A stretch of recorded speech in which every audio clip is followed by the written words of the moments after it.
René-Louis Jost, né le 11 du 5 1929. Oui. Originaire de Lutzelouse, naturellement.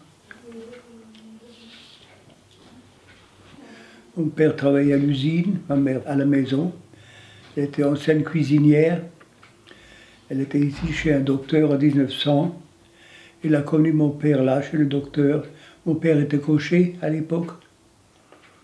Et ils se sont connus là. Ils se sont mariés en 9 ou 10, oui, 10 quoi. Et ils ont eu 6 enfants. 6 enfants, et moi le dernier. Moi j'étais en forêt comme élève garde forestier, n'est-ce pas? On avait notre travail en forêt, comme ça, on circulait, oui. Le 39, la débâcle des pauvres soldats français qui se sont fait massacrer. On a eu des bombardements ici dans le village, le 20 juin 40 par les Allemands. Et quelques jours après, ils sont venus en rentrant avec leurs chars. Avec leurs chars par la montagne, ils sont venus de partout là. Oui, ils sont restés 4 ans, malheureusement. À partir de là, c'était le système allemand. Hein. Plus de béret, interdit de porter le béret, interdit de parler français. À l'école, on était assez strict, sans trop non plus. C'était un Alsacien, l'instituteur, mais on avait aussi des Allemands qui étaient plus sévères. Ils essayaient de nous interroger en cachette comme ça, et les parents, qu'est-ce qu'ils font? Ils ont une radio, ils écoutent, ou bien... Tout de suite, les premiers jours, là, ils nous ont bousculés.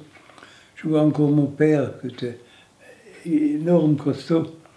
Il y a un jeune soldat allemand, les premiers jours qu'ils sont arrivés ici, qui a foutu ses grenades et les pelles, tout ce qu'ils avaient autour de, vous voyez, tout, sur le lit de mon père. Et quand il a vu ça, il a dit « Back mit », ça veut dire « enlève-moi ça ». Il a dit « si vous continuez, vous serez fusillé ». Oui, il a dit ça à mon père tout de suite. Alors on se tenait un peu à carreau, hein, mais ils se sont installés comme ils voulaient. Hein. Ils ont pris les belles chambres, les beaux draps, pour s'installer là. Oui. Mon frère était boucher, alors on avait de quoi manger, quoi, jusqu'en 40. Et en 40, il est parti en Russie. Et il est mort en 43, à Stalingrad. Là. Pas Stalingrad, Leningrad. Il est mort là-bas le 31 juillet 43. Albert, mon frère, oui. Ça m'a beaucoup touché, ça. Quand le chef de la commune là, est venu pour l'annoncer, le décès, alors ça m'a beaucoup touché, ça. Oui. Il voulait d'abord se passer la frontière aussi, comme certains. Mais il savait que si lui s'en va, nous on sera évacués, vous voyez. C'était ça qu'ils nous avaient promis, les Allemands. Vous serez évacués, vous serez n'importe quoi. Alors il est parti comme tout le monde, il est mort là-bas, comme beaucoup d'Alsaciens. Hein. Oui. Puis on avait le camp à côté de chez nous, mais on ne savait pas grand-chose sur le camp. On a appris qu'après, comme ça, des choses qui... Parce que ceux qui travaillaient, ils ne rentraient plus, ils les faisaient disparaître, n'est-ce pas? Au camp tout de suite, comme ça, ceux qui travaillaient sur place. Pour pas dire, quand ils faisaient les fours, surtout. Je me souviens encore du train. On n'avait pas de télé pendant la guerre, alors on a été voir passer les trains. Alors le train s'est arrêté ici en gare, et ils ont sorti malproprement un jeune lieutenant qui revenait de son mariage, et il s'était fusillé. Avant de monter, il ne voulait plus remonter au Strudorf, vous voyez. Et ici, ils l'ont descendu sur le quai. Le train est reparti, et puis ils s'en ont chargé, je ne sais plus ce qu'ils en ont fait. Un jeune lieutenant qui ne voulait plus remonter au camp. Il ne voulait pas voir toutes ces horreurs. Hein. J'étais sur le quai pour rentrer au train, et il y a D'un coup, plusieurs soldats qui sont venus en mitraillette pour libérer le quai, tout ça. Et il y a un train qui est venu avec des prisonniers dedans. Il y en a qui étaient bien habillés, il y en a qui étaient à moitié nus. Et quand ils ont ouvert les portes, on voyait toute une buée de mouches qui sortait des wagons. Ils étaient entassés là-dedans. Il y avait pas 50 personnes dans un wagon de bestiaux, n'est-ce pas? Il y en a qui partaient en auto pour monter tout de suite pour être brûlés là-bas. Et d'autres, ce qui était valable, ils les ont fait. Surtout les Juifs, ils leur prenaient l'or et tout ça, ce qu'ils avaient. Il y en a qui étaient bien habillés, j'ai vu en sortant. Moi, je me suis caché entre deux wagons, pendant ce temps. Entre deux wagons d'un autre train, quoi, pour observer ce qui se passait. J'ai eu peur aussi, un peu, hein. Parce qu'ils avaient la gâchette facile, vous savez, les Allemands. Une vie, c'était rien pour eux. Un humain, c'était rien du tout.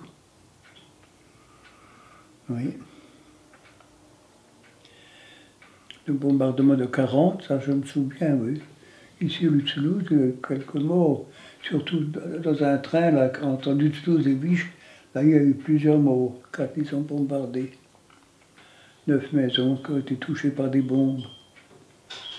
Oui. Et une belle voiture, ça je me souviens, qui était toute en cuir rouge à l'intérieur. Et elle a été touchée par les bombes, elle était fracassée, quoi. C'était une dame, on l'a vu sortir de la voiture le matin, quand on sortait de la messe, une belle Juve à 4, neuve, comme toute neuve. Et après, quand elle est restée sur place pendant quelques jours, on essaye de démonter des petites pièces, surtout pour avoir des billes, vous savez, pour jouer aux billes. Oui, et puis l'intérieur, on découpait le cuir pour faire des lance-pierres. Elle était tout en cuir à l'intérieur. Alors on découpait des morceaux. Oui, et les chevaux, il y avait beaucoup de chevaux. Je vois mon père était un homme costaud à l'époque, vraiment. Et il a agrandi avec des trous de bombes, alors, pour traîner les chevaux dedans. Il y avait plusieurs chevaux qui étaient déjà gonflés, vous voyez, qui traînaient par terre, là, sur la place du village, qui ont été blessés par la mitraille et puis par les bombardements. Des chevaux des soldats, des chevaux militaires. Alors, ils ont pris un bœuf qui est encore à Toulouse, parce que les chevaux étaient réquisitionnés, il n'y avait plus de chevaux à Toulouse. Et ils les ont traînés dans ce trou de bombe là. Il a rassemblé quelques hommes pour agrandir le trou de bombe, quoi. Ils l'ont mis là-dedans. Pour les enterrer au moins, parce que il n'y avait rien à l'époque qu'on ne trouvait pas pour mettre par-dessus, vous savez, tout ce qu'on peut utiliser pour détruire les cadavres où ça ne sent pas. Ouais. Et puis, le général Giraud qui est passé par ici aussi, on le cherchait, il n'est pas passé par ici, mais on le cherchait en forêt. Il fallait même soulever les branches pour voir s'il n'est pas caché quelque part. Oui.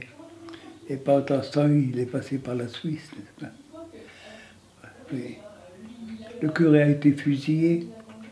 Celui-là qui l'avait caché, là où il a dormi, il a passé 1 ou 2 nuits chez le curé, et il y a un garde forestier qui l'a fait passer la frontière, n'est-ce pas?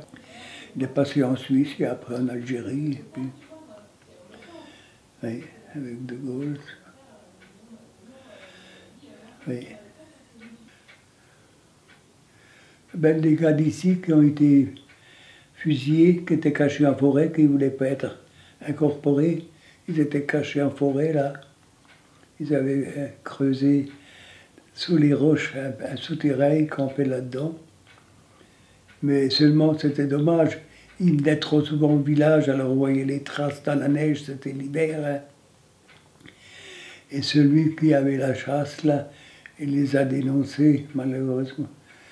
Et ils ont été fusillés à Fribourg.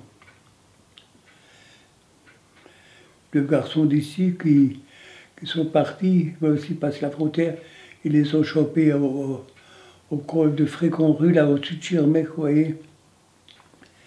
Et ils ont été dévorés par les chiens, ils les ont fait dévorer. 2 grands garçons que j'ai encore connu, j'avais 18 ans.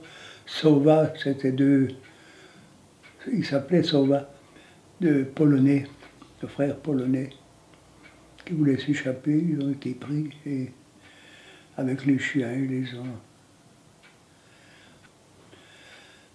Oui, pas être allemand, oui.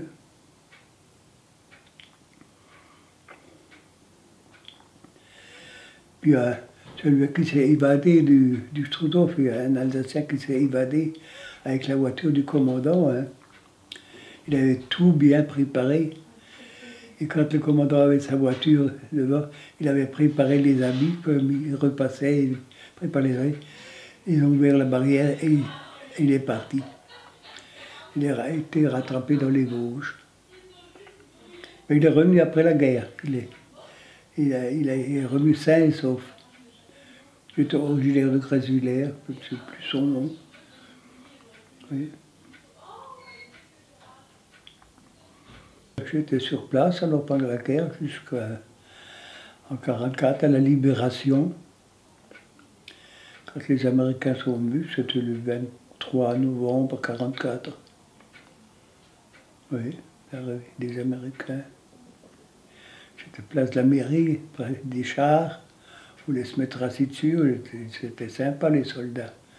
Bonbons, chewing-gum, tout ça tombait. Hein. Et les grands dansaient. Moi, j'étais trop jeune encore comme ça. Enfin, on essayait aussi de faire quelques pas. Oui. Et le 8 mai seulement. Le 8 mai, j'étais en forêt quand j'entendais sonner. Je me dis, qu'est-ce qui se passe? Je me suis rapproché des premières habitations, là, au-dessus du village, et puis alors j'ai demandé, ils ont dit, ah ben, c'est la fin de la guerre, c'est ça qui sonne. Moi j'ai dit, tant mieux. Tant mieux.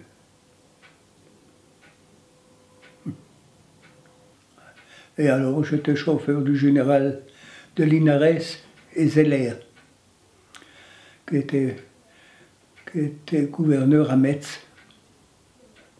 Oui, et en rentrant, je mal tourné, je suis allé chez les curés, enfin chez l'évêque de Strasbourg. J'avais fait la connaissance du secrétaire là-bas. Il a dit on cherche quelqu'un. Je lui ai dit oh non, ça ne m'intéresse pas. Moi je veux rester en forêt. Il a dit tu peux venir en faisant un essai quoi. Alors j'ai été pour un essai. Puis ça a duré 40 ans cet essai. J'ai beaucoup voyagé, rencontré beaucoup de monde. D'Adenauer jusqu'à Schumann, je connaissais même bien. Ça m'avait donné une cravate après sa mort. Elle a dit, je vous donne celle qu'il aimait le plus, mais la plus usée. Et quand je l'ai ramenée à la maison, ma femme me disait, tu ne mettrais pas ça? Je lui ai dit, si, je la mets. Robert Schumann, oui. Alors j'ai rencontré beaucoup de monde à Rome. On a fait la connaissance de M. Maritain, ça, vous connaissez. J'étais souvent avec lui quand il venait à Strasbourg. Je le conduisais sur la tombe de sa femme, à Kolbsheim, vous voyez. Alors on priait un De Profundis ensemble, jusqu'à la 4e strophe, et là il dit, là, ça suffit. Alors il dit, maintenant vous pouvez vous promener un peu pendant ce temps. Alors lui il restait une demi-heure, assis sur la pierre tombale de sa femme. Et je me souviens aussi en voyage, comme ça, j'ai rencontré un capucin sur un canapé, on se parlait comme ça. Et il a dit, d'où c'est qu'il est ce jeune homme? Alors j'ai dit, t'as vallée de la Bruche. Il a dit, ah oui, il y a des villages dans la vallée de la Bruche. J'ai dit, oui, Lutzelouse. Il a dit, ah ben mon lieutenant a été tué le dimanche matin à Lutzelouse. Et je dis, il s'appelait Gaston Gavoil, il a dit, oui, c'était mon lieutenant. Et on a causé avec les scouts qui étaient ici de Strasbourg, les scouts de Strasbourg, qui étaient un peu plus âgés que moi, qui savaient faire. On a creusé la tombe pour ce Gaston Gavoil là. De temps en temps, ça me revient comme ça, les souvenirs, oui. Surtout les souvenirs de voyage, là, avec l'évêque. en Italie, en Allemagne, Constance, Munich, Bamberg, vous voyez, puisque on faisait beaucoup de kilomètres. Et j'ai encore un cigare là, à côté. J'ai encore pas fumé. Tout le monde savait que je fumais. Alors il y en a qui gardaient le cigare à la fin du repas, quand je faisais le service. Et quand je passais devant eux, il y en a qui disaient « Servez-vous, prenez-le ». Alors, comme ça, j'en avais plusieurs. Mais celui-là d'Adenauer, je l'ai reçu par la vitrine du train. Il passait par Strasbourg et il avait signalé qu'il passait. Et l'évêque a été salué sur le quai de la gare, vous voyez. Il est rentré, il a pris un thé avec le chancelier lui-même. Et quand c'était sa fille qui a fait le service. Et quand il a passé la boîte de cigares, il a dit « je fume plus, je fumais beaucoup », qu'il a dit, Monseigneur Weber, n'est-ce pas, je fume beaucoup. Mais si vous voulez, regardez le jeune qui passe là devant, avec le Loden vert. Et lui, il est fumeur. Alors d'un coup, il y a la vitre qui descend du salon, et Adenauer fait comme ça, et puis il me donne un cigare. Celui-là que l'évêque n'a pas pris, quoi. Alors je l'ai encore, celui-là. Je l'ai encore. Pour pas l'oublier, je fume tous les 2 mois. Exprès, pour pas l'oublier. Pour pas oublier de fumer, oui. Ça fait drôle, hein, mais j'aimais bien le cigare, j'en ai fumé des tapés, hein.